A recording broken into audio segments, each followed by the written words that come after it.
Víctor Cruces, vamos a hablar de medio ambiente a esta hora porque es uno de los temas que siempre nos ocupa y qué bueno que hoy día que tenemos la posibilidad de pensar en una nueva carta fundamental para nuestro país, estos temas se pongan nuevamente en el tapete.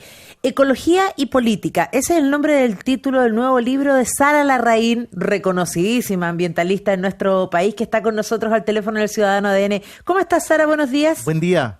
Muy buenos días, Sandra y Víctor. Aquí estamos, moviéndonos bastante en la campaña. Sara, bueno, partir preguntándote porque me parece súper interesante el postulado de este libro en particular, ¿no? La mirada que tiene que ver, bueno, desde el mundo de la filosofía, también de la historia, de la ecología, la mirada que tenemos nosotros como ciudadanos del mundo, ¿no? De la ecología, pero particularmente de la política, porque siempre escuchamos hablar mucho el año pasado, ¿no? De estos grandes encuentros internacionales, de los grandes tratados que sí se firman o no se firman, pero después no sabemos qué tanto se cumplen esos tratados, si efectivamente las grandes potencias y las personas que manejan el poder en las grandes potencias están efectivamente apuntando a esos acuerdos que todos esperamos se cumplan por tener mejores condiciones ambientales en el planeta. Bueno, Sandra, es una excelente pregunta porque justamente ahí está el nudo del problema que hoy día enfrentamos y es un poco lo que yo presento en el libro. Presento la situación en la cual estamos hoy día, extinción de especies, sequía a nivel mundial, el tema del cambio climático, con los aluviones que tuvimos, bueno, el año pasado en el norte, la semana antepasada en el Cajón del Maipo, y esos productos del cambio climático y de una civilización que no ha querido dejar los combustibles fósiles a pesar de que hay alternativas energéticas. Entonces yo digo, ¿cómo llegamos aquí? ¿Por qué hemos fracasado tanto y hoy día en el fondo nos están devolviendo los impactos que nosotros hemos generado? Y como tú bien señalas, acá desgraciadamente la toma de decisiones ha ido lenta. Hoy día el mismo tema del cambio climático, la firma de la convención en el año 92 implicaba que íbamos a revertir el cambio climático, es decir, no íbamos a permitir el aumento de temperatura y hoy día cambió el objetivo de la convención hace ya 3 años en el Acuerdo de París y por lo tanto el objetivo es que no suba más de 2 grados la temperatura. Hoy día, para que tú tengas una idea, ya vamos en un aumento mundial de 1 grado promedio más y es por eso que estamos sufriendo lo que estamos sufriendo. Entonces el libro muestra un poco qué es lo que está detrás de esta pugna entre la sustentabilidad del desarrollo humano dentro de las capacidades del planeta y esta obsesión por el crecimiento económico a cualquier costa, incluso echándonos el único planeta que tenemos y por lo tanto disparándonos en los pies como especie humana porque nosotros somos los que vamos a recibir las consecuencias de esos impactos. Entonces hago un poco una historia de cómo llegamos a pensar aquí, cuáles son las ideologías, cómo algunos aspectos religiosos también han contribuido y cómo desde el mundo de la ciencia, con el nacimiento de la ciencia ecológica, pero también desde la filosofía con la ecología, desde la sociología con la ecología social y obviamente con la ecología política, que es un pensamiento que nace con todo el movimiento verde en Europa y Estados Unidos, pero que hoy día ingresó en la agenda internacional con la creación del Programa de Naciones Unidas para el Medio Ambiente, con estas convenciones de cambio climático, la Convención de Protección de la Biodiversidad, cómo vamos avanzando, pero muy lentamente en la política y por lo tanto siempre estamos llegando atrás a los impactos que debemos prevenir. En ese escenario, Sara, de venir desde atrás, qué mejor ejemplo y qué mejor reflejo de lo que ocurre en nuestro país con un norte de determinadas características, un sur también más poblado y diferente a la zona centro y norte del país. Pero dentro de esto, cuando usted habla del cuidado de llegar tarde y de la política, ¿qué mejor ejemplo que la falta de agua en Chile? Exactamente. Víctor, yo creo que ese es el punto. Si tú me preguntas a mí y le preguntas a cualquiera que haya estudiado, si tú preguntas cuál es el principal problema ambiental de Chile, claro, se dice la contaminación de Santiago, la zona de sacrificio donde están las termoeléctricas a carbón, el sur, la quema de la leña húmeda y en aparatos de combustión, digamos, muy retrasados tecnológicamente, pero estructuralmente el principal impacto para Chile en cuanto a la seguridad humana y la seguridad del desarrollo de poder mantener la agricultura, la industria, etcétera, es la escasez de agua. Y claramente no podemos cambiar la capital al sur, vamos a tener que cambiar parte importante del parque industrial. La agricultura ya se está cambiando, tenemos viñas hasta prácticamente la región del Biobío, tenemos cerezos, etcétera, hasta Chile Chico, o sea, las lecherías se cambiaron todas hacia el sur. Hay un proceso de desertificación y de falta de agua que es súper grave, que lo hemos provocado en parte nosotros con el tema de la deforestación, pero que hoy día tenemos las mineras impactando los glaciares en la cordillera de los Andes, que son nuestros embalses de hielo congelado que nos regaló la naturaleza y que nunca invertimos un peso en eso, pero tenemos estas reservas, incluso en el caso de Anglo American, acá en la cordillera de Santiago. Y no obstante, obviamente sabemos que ese proyecto no nos va a dar plata para cambiar la capital o para traer agua de la zona sur. Entonces, estamos con una mirada muy estrecha, con una mirada que yo diría que es bastante irresponsable en la medida en que cada uno de estos elementos que no asumimos implica poner en un riesgo adicional a toda la población. Sara Larraín, tú durante tu vida te has dedicado, por supuesto, al estudio y a la difusión, ¿no?, de todo este tipo de problemáticas. Recuerdo incluso cuando fuiste candidata presidencial, una de tus banderas de lucha esenciales era esta. Pero pensando en las nuevas generaciones o las personas que nos pueden estar escuchando a lo largo del país, ¿cuál es el panorama que tenemos hoy? Porque algunos escucharán de pronto en las noticias, hoy se inauguró un nuevo parque eólico, o estamos avanzando en la descarbonización, o tal proyecto tuvo que ser cancelado y ya no va a seguir adelante. Y por otra parte escucha que hay grupos ambientalistas que luchan contra Alto Maipo, toda la lucha que hay con las reservas de agua, el robo de agua que hay de grandes empresas o lo que ocurre con las faenas mineras, por ejemplo. ¿Qué pasa efectivamente en nuestro país? ¿Estamos avanzando? ¿Nos estamos preparando? ¿Estamos preparados para el cambio climático? Hay dos elementos, Sandra, que yo creo que son relevantes. Primero, yo creo que en el área del sector eléctrico ha habido un avance, una apertura. De hecho, hay un programa de descarbonización para cerrar todas las centrales termoeléctricas a carbón al año 2040 y eso ya está acordado. Ahora, ¿es muy lento? Sí, es demasiado lento porque hay inversiones en energía solar y eólica para reemplazar las carboneras y yo diría que particularmente una empresa, AES-Gener, que es la principal propietaria de estas carboneras, solamente comprometió cerrar 2 al año 2025 y no tenemos fecha para el cierre de las otras 13.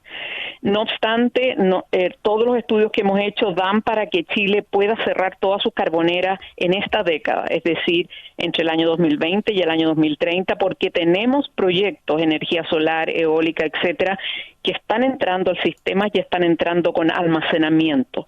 Por lo tanto, toda la variabilidad del sol entre el día y la noche, del viento, puede, reemplazarse o estabilizarse con este tema del almacenamiento y un funcionamiento de las centrales hidroeléctricas como baterías, es decir, tú guardas el agua en el día y sueltas el agua en la noche para flexibilizar el menor uso de energía solar. Yo diría que en el sector eléctrico hay una agenda y por lo tanto ya hay un compromiso con el Acuerdo de París y por lo tanto yo creo que ahí vamos bien encaminados. Hay que ponerle un poquito acelerador, pero vamos bien encaminados porque ya hay una ruta. Es cosa de ir, no sé, en vez de ir 80, vamos a 120. En el tema de agua, que es lo que señalaba Víctor y que claramente es un problema serio, estructural, no tenemos ningún programa.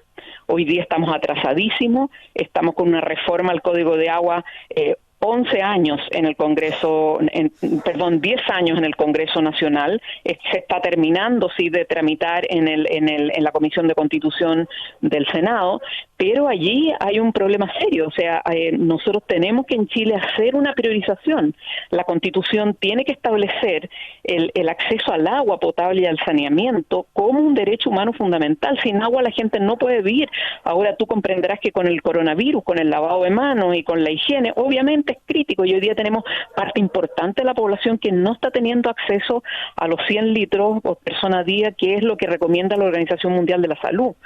tenemos problemas con la agricultura de subsistencia, lo que tú señalabas, o sea, hay concentración del uso de agua en actividades con fines de lucro, pero tenemos el mundo campesino con problemas de no poder cultivar. Sí. Entonces, tenemos que hacer una reestructuración. Todas las legislaciones y todas las constituciones tienen establecido el agua como un bien público y obviamente hay prioridades de uso. Primero la gente, después, digamos, el saneamiento, después las actividades de subsistencia, después la protección de las fuentes de agua y finalmente las actividades con fines de lucro. Pero lo primero es la subsistencia.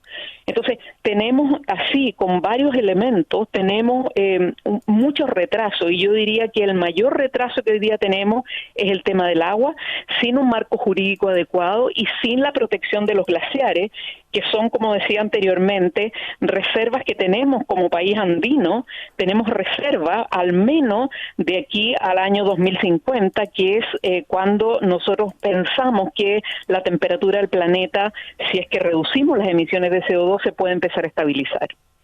Sara, usted dice que en algunas cosas estamos bien encaminados, en otras no, como lo que hemos acentuado respecto a la escasez de agua. ¿Cómo va viendo con el paso del tiempo, en medio de la pandemia, hablamos muchísimo de cómo sigue cambiando el planeta, la respuesta política, esa respuesta de la autoridad que muchas veces en el caso del agua no nos acentuamos, no nos abocamos, no nos preocupamos, es cosa de darse una vuelta, mirar lo que sucede en Cabildo, en Petorca y en esas zonas de la región de Valparaíso y Viña del Mar? ¿Cómo va la respuesta o las autoridades siguen sin hacer mucho?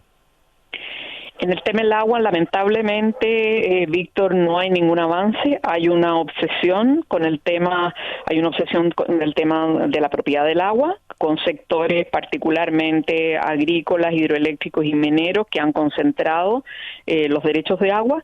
Ahora, el agua está establecida en el Código Civil y en el Código de Agua como un bien público. Y el Estado podrá concesionar, pero sigue siendo un bien público. No obstante, la Constitución, y es por eso una de las razones que es urgente el cambio, establece en el 19, número 24, inciso final, que si la persona que tiene la concesión y la inscribe, de acuerdo a la ley, le dará la propiedad sobre ella. Por lo tanto, hay una serie de trampas a través de las cuales bienes que son públicos, esenciales para la vida y para el desarrollo, que deben ser priorizados en un marco del bien común, tienen estas trampas de que entre medio hay una inscripción y se privatiza y por lo tanto hoy día en una serie de casos el Estado está amarrado de mano y por lo tanto tendría que entrar a comprar algo que entregó gratuitamente y a perpetuidad como son los derechos de agua.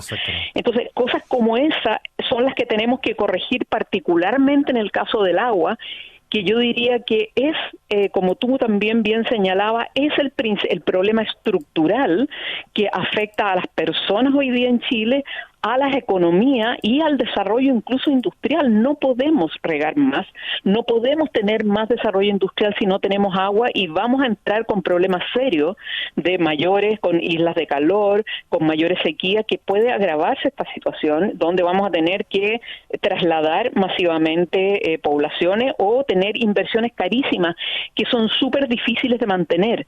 Todos los estudios han mostrado que es mucho más fácil llevar adelante una gestión del agua vinculada a servicios ambientales o a soluciones basadas en la naturaleza, protegiendo las fuentes de agua, que traer acueductos de la región del Biobío o de la Patagonia para servir a Santiago o al norte del país. Eso es lo más caro de sostener. Es como poner a una persona en la UTI. Obviamente que si estás lleno de cañería y estás teniendo que pagar esos servicios es la opción más cara. No obstante, aquí hay un retraso y particularmente, y ahí entra la ecología política, porque hay un desbalance de poder. Y ahí vamos viendo de que no sacamos nada en el marco de la Constitución que vamos a entrar a discutir todo este año y el próximo, no sacamos nada con solamente cambiar la ley sectorial o el capítulo referido a los bienes comunes, sino que hay que entrar a picar en el caso de la gobernanza sobre estos bienes comunes. Tú no puedes tener que solamente los propietarios del agua son los que deciden sobre la gestión de la cuenca. En la gestión de la cuenca tiene que haber una gestión integrada de la cuenca y por lo tanto tienen que estar los que tienen concesiones de agua, pero tienen que estar los alcaldes, tienen que estar las organizaciones que viven en la orilla, tiene que estar la autoridad ambiental con el objeto de asegurar los caudales ecológicos y que ese curso de agua siga proveyendo trayendo a la sociedad los servicios ecosistémicos. Entonces tenemos que modernizar en general la gestión con, digamos, antecedentes científicos y técnicos, pero al mismo tiempo tenemos que entrar a picar en la gobernanza, porque con la que tenemos estamos yendo al fracaso. Estamos conversando con la académica, activista, reconocida ecologista Sara Larraín, a propósito también de su libro Ecología y Política, que ya está disponible por si ustedes lo buscan. Es súper rápido de leer, además muy interesante. Sara, como en un momento de tu libro tú también planteas que no es curioso ver entonces que aparecen liderazgos juveniles, no como el de Greta Thunberg particularmente, pero poniendo tal vez un poco la esperanza y la fe en que estas nuevas generaciones que vienen con ese chip un poco más integrado. Pensaba, a lo mejor incluso hasta la pandemia nos ayudó a esa conciencia, porque uno escucha y ve y siente, ¿no? Mayor conciencia tal vez respecto al tema del reciclaje, armar la propia huertita en el balcón o en el patio, a tener una mirada de utilizar lo que es realmente necesario y no sentir que todo es desechable. O sea, claramente yo soy súper optimista. Creo que la especie humana, y en el caso de Chile y a nivel mundial, tiene un instinto de sobrevivencia y finalmente tiene una ética que ha ido generando a través de la conformación de la sociedad humana. En Chile particularmente tenemos la crisis del agua muy instalada, tenemos crisis vinculadas a la falta de vivienda, tenemos crisis vinculadas a los aluviones y a los eventos climáticos extremos, tenemos problemas vinculados a los incendios forestales, sobre los monocultivos forestales, pero también exacerbados por el aumento de temperatura y la mayor sequedad por falta de agua. Y claramente los jóvenes que no están todavía totalmente formados en una ideología o en una educación como materialista, funcionalista de lo que es la naturaleza o los bienes comunes o el patrimonio ambiental, como quieras llamarle, que nos tocó en el territorio de este país, están mucho más conscientes, tienen más información que las generaciones pasadas.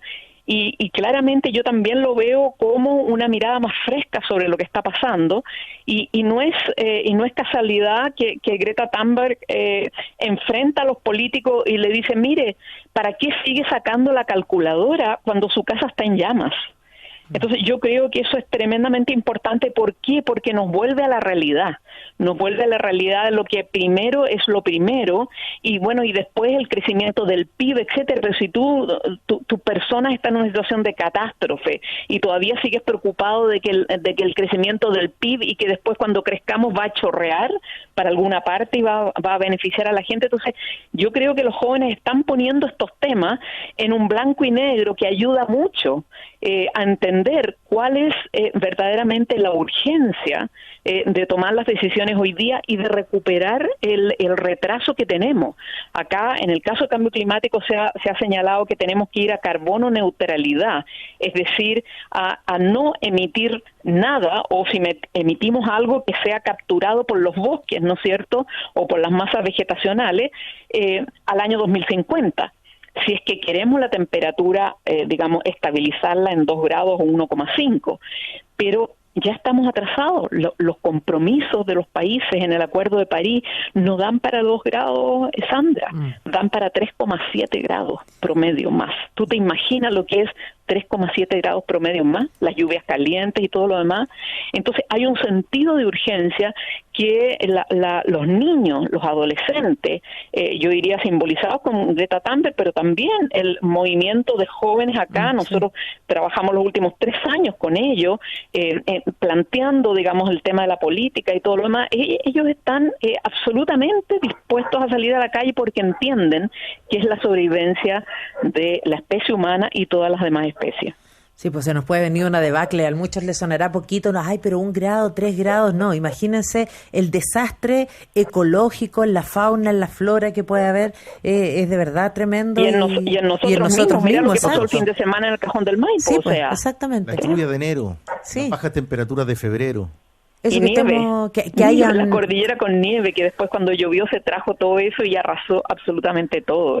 las máximas de 28 grados en Coyhaique, o sea, Claro. ahí están las señales más que claras, así es que, Sara Larraín, queremos darte las gracias por tu tiempo, por estas reflexiones y recordar y además recomendar a todos nuestros auditores Ecología y Política, que ya está disponible. Es un libro súper rápido de leer, muy interesante y que plantea efectivamente muchas maneras para ir entendiendo y ojalá generando cambios desde nosotros mismos en la mirada respecto a los desafíos que nos plantea la ecología. Muchas gracias, Sara. Gracias, buen día. Muchas gracias, Sandra y Víctor. Muy buenos días.